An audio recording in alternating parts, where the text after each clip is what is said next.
বন্ধুরা আজকে আমি আবারও একটি গ্রিন মুগ ডাল বা সবুজ মুগ ডাল দিয়ে চটজলদি স্বাস্থ্যকর এবং প্রোটিন সমৃদ্ধ ব্রেকফাস্টের রেসিপি নিয়ে হাজির হয়ে গেছি।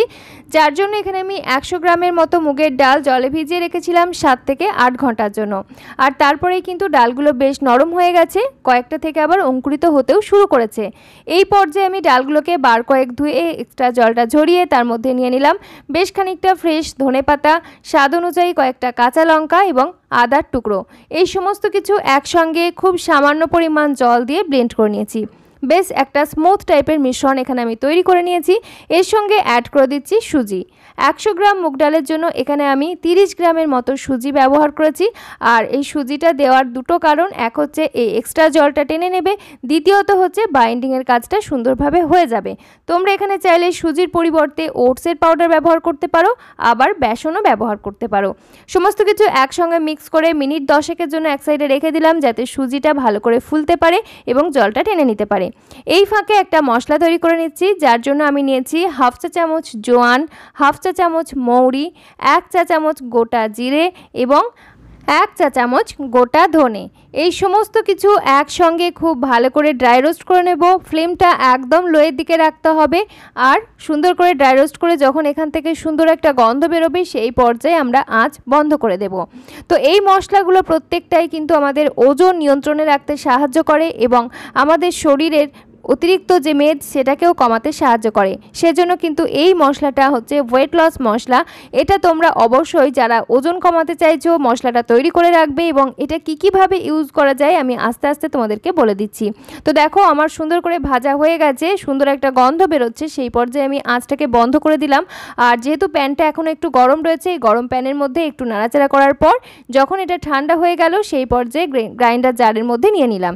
আর একসঙ্গে বেশি পরিমাণে এই মশলাটা আমি বানাচ্ছি না, কারণ অল্প অল্প করে বানিয়ে 1 সপ্তাহের মতো বানিয়ে নিলে যেটা হয় এর মধ্যে ফ্লেভারটা সুন্দরভাবে ইনট্যাক্ট থাকে। তারপরে আবার 1 সপ্তাহের মতো করে তৈরি করে নেব। তোমরা চাইলে একবারে বেশি করেও বানিয়ে নিতে পারো। তো এরকমই একটু দানা দানা রেখে গুঁড়ো করে নিয়েছি। আর আমি একটা কাঁচের এয়ারটাইট বয়ামের মধ্যে মশলাটাকে সংরক্ষণ করে রেখে দিই।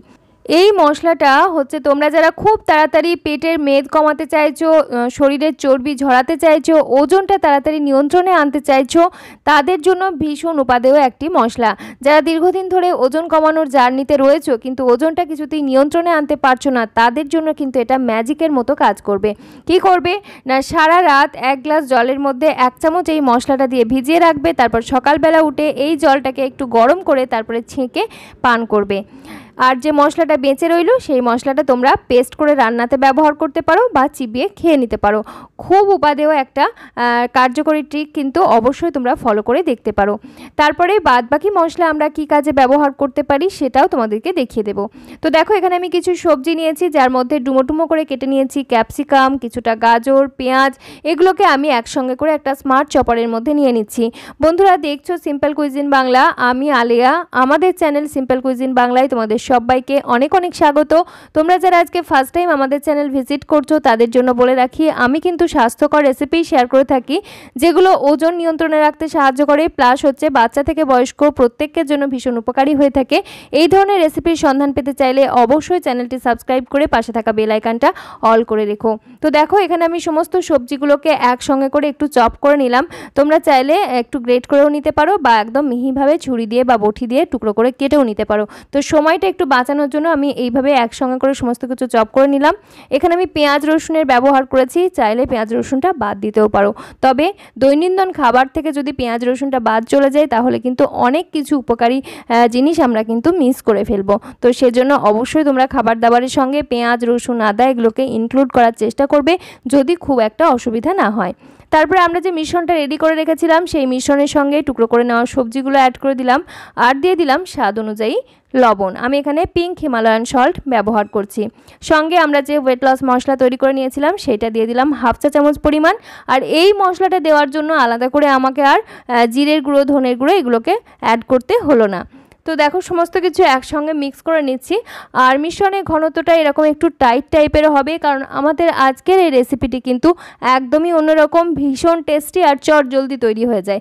দেখে নিশ্চয়ই বুঝতে পারছো, শুধুমাত্র ডাল ভেজানোর জন্য যে সময়টা লেগেছিল সেইটাই, বাদবাকি কোনো কাজের জন্য আমাদের অতিরিক্ত সময় লাগেনি। আর এই মশলা কিন্তু তোমরা অবশ্যই বানিয়ে বাড়িতে রেখে দেবে, কারণ হচ্ছে অনেক কিছু খাবারের সঙ্গে এটা ব্যবহার করা যায়। চাইলে স্যালাডের উপরে একটু যদি ছড়িয়ে দেওয়া যায়, খেতে কিন্তু দুর্দান্ত লাগে। তো দেখো এরকম একটা ঘন ঘন মিশ্রণ তৈরি করে নিয়েছি। এরপরে আমি একটা তাওয়া বসিয়ে নিয়েছি, তার মধ্যে খুব সামান্য পরিমাণ তেল দিয়েছি, জাস্ট 1 থেকে 2 ফোঁটার মতো তেল দিয়েছি। আর তার উপরে ছড়িয়ে দিলাম কয়েকটা সেসেমি সিডস। আর তারপরে আমরা এই ব্যাটারটাকে এরকম 1 চামচ নিয়ে জাস্ট এইভাবে করে একটু পাতলা করে স্প্রেড করে নিচ্ছি। পাতলা করে দিলে যেটা হয়, খেতে বেশ ভালো লাগে। আর এটা একটু লো আঁচে যদি করা হয় তাহলে ভীষণ ক্রিস্পি হয় আর খুব সুন্দর একটা ফ্লেভারফুল রেসিপি তৈরি হয়ে যাচ্ছে। উপর থেকে আমি খানিকটা কালো জিরে ছড়িয়ে দিচ্ছি। তোমরা চাইলে এখানে মিক্সড সিডসও ব্যবহার করতে পারো। তো দেখো যখন দেখা যাবে উপরের সাইড থেকে সুন্দর করে ড্রাই হতে শুরু করছে এবং নিচের সাইডটাও কিন্তু বেশ কুক হয়ে গেছে। কুক হয়ে গেছে কিভাবে বুঝবে? না, প্যান থেকে কিন্তু অটোমেটিক ছেড়ে আসবে, সেই পর্যায়ে বুঝবে নিচের সাইডটা সুন্দর করে কুক হয়ে গেছে। এই পর্যায়ে উল্টে নিলাম। আর দেখো বেশ সুন্দর একটা কালার ধরতেও শুরু করেছে আর ভীষণ কিন্তু একটা সুন্দর ফ্লেভারও পাওয়া যাচ্ছে। বন্ধুরা, তোমরা যারা সকালের ব্রেকফাস্টে চটজলদি রেসিপি বানাতে চাইছো বা লাঞ্চ বক্সের জন্য খাবার বানাতে চাইছো, তাদের জন্য কিন্তু এই রেসিপিটি ভীষণ হেল্পফুল, কারণ এই একটা রেসিপি কিন্তু লাঞ্চ বক্সে আমরা যেমন প্যাক করে দিতে পারি, ব্রেকফাস্টেও নিতে পারি, ঠিক সেরকম এটা কিন্তু ডিনারের জন্যও নেওয়া যেতে পারে। আবার সন্ধ্যার টিফিনেও কিন্তু বাচ্চাদেরকে বা বড়োদেরকে সার্ভ করা যেতে পারে। তাই এরকম একটা রেসিপি কিন্তু যদি শিখে রাখা যায়, তাহলে আমাদের দৈনন্দিন জীবনে খাদ্য তৈরিটা যেমন সহজ হয়ে যায়, ঠিক সেরকম ওজনটা নিয়ন্ত্রণে রাখাটাও অনেক বেশি সহজ হয়ে যায়। আর দেখো যে কোনো নিরামিষের দিনেই কিন্তু তোমরা এই রেসিপি বানিয়ে নিতে পারবে, কারণ এটা কিন্তু সম্পূর্ণ নিরামিষ। চাইলে এখানে খানিকটা পনিরেরও ব্যবহার করতে পারো। উপর থেকে যদি পনিরটা এরকম একটু স্ম্যাশ করে ছড়িয়ে দাও, তাহলে খেতে আরও বেশি ভালো লাগবে। তো আমি তোমাদেরকে আর একটা পদ্ধতি দেখিয়ে দিচ্ছি। তো এরকম একটা তাওয়া গরম করে তার মধ্যে ভালো করে তেল ব্রাশ করে নেবে ফার্স্টে। আর তারপরে যদি ছোট ছোট করে এরকম বড়ার আকারে করে নাও, তাহলে একই সাথে অনেকগুলো তৈরি করে নেওয়া যায়। আর লাঞ্চ বক্সে দেওয়ার ক্ষেত্রে কিন্তু একটু ছোট সাইজের হলে যেমন সুবিধা হয়, ঠিক সেরকম বাচ্চাদের ধরে খেতেও কিন্তু অনেকটাই সুবিধা হয়। আর দেখো একই রকমভাবে আমি একটু পাতলা করে স্প্রেড করে নিলাম আর উপর থেকে ছড়িয়ে দিচ্ছি সেসেমি সিডস। আর একই সাথে কিন্তু একটা ব্যাচে 4 থেকে 5টা করে তৈরি করে নেওয়া যাচ্ছে। নিচের দিকটা যখন সুন্দর করে কুক হয়ে গেছে, আমি সেই সময় উল্টে নিচ্ছি। আর এগুলোকে আমি আরেকটু হালকা কালার ধরাচ্ছি, কারণ খুব একটা বেশি কালার ধরাচ্ছি না। আর বাচ্চাদেরকে দিলে সবসময় বাচ্চারা যেহেতু একটু টেস্টি হলে পছন্দ করে, একটু ফ্লেভারফুল হলে পছন্দ করে, সেই জন্য ওদের ক্ষেত্রে হালকা আরেকটু ব্রাউন কালার ধরিয়ে দিতে পারো। তবে বড়দের ক্ষেত্রে বা যারা তোমরা সুগার, প্রেশার, ওজন, কোলেস্টেরল এই সমস্ত কিছু নিয়ন্ত্রণে রাখতে চাইছো, তারা কিন্তু অবশ্যই কম তেল ব্যবহার করবে আর হালকা করে কালার ধরাবে। জাস্ট সিদ্ধ হয়ে গেলেই হবে। এপিটুপিট উল্টে পাল্টে সেঁকে এগুলোকে প্যান থেকে তুলে নিলেই হবে। বন্ধুরা, আমাদের আজকের এই রেসিপি যদি তোমাদের ভালো লেগে থাকে, অবশ্যই চ্যানেলটি সাবস্ক্রাইব করে পাশে থাকা বেল আইকনটা অল করে রেখো, একটা লাইক করো। আর ভিডিও সংক্রান্ত কোনো মতামত থাকলে অবশ্যই কমেন্টে জানাতে পারো। রেসিপি রিকোয়েস্ট থাকলে সেটাও কিন্তু কমেন্টে জানাতে পারো। সেই সাথে তোমরা কে কোথায় থেকে আমার ভিডিও দেখছো সেটিও জানাতে একেবারেই ভুলো না। হাতে গোনা মাত্র কয়েক মিনিটের মধ্যেই কিন্তু তৈরি করা হয়ে গেছে আমাদের দারুণ স্বাস্থ্যকর এবং সুস্বাদু গ্রিন মুগ ডালের প্যানকেক। এগুলোকে আমি একটু ছোট সাইজ করে বানিয়েছি, তোমরা চাইলে চিল্লার মতো করেও বানিয়ে নিতে পারো। আর এখন সার্ভ করে নিচ্ছি। এগুলো যেহেতু এমনিতেই ভীষণ টেস্টি এবং মুখরোচক খেতে, সেজন্য এর সঙ্গে আলাদা করে কোনো চাটনি বা সসের প্রয়োজন হয় না। তবুও আমি এখানে খানিকটা গ্রিন চাটনির সঙ্গে পরিবেশন করেছি, চাইলে খানিকটা টক দই নেওয়া যেতে পারে। তোমরা অবশ্যই নিজেদের পছন্দ অনুযায়ী যে কোনো চাটনি ব্যবহার করতে পারো। ভিডিও ভালো লাগলে আত্মীয় পরিজনদের সঙ্গে শেয়ার করতে পারো। ধন্যবাদ।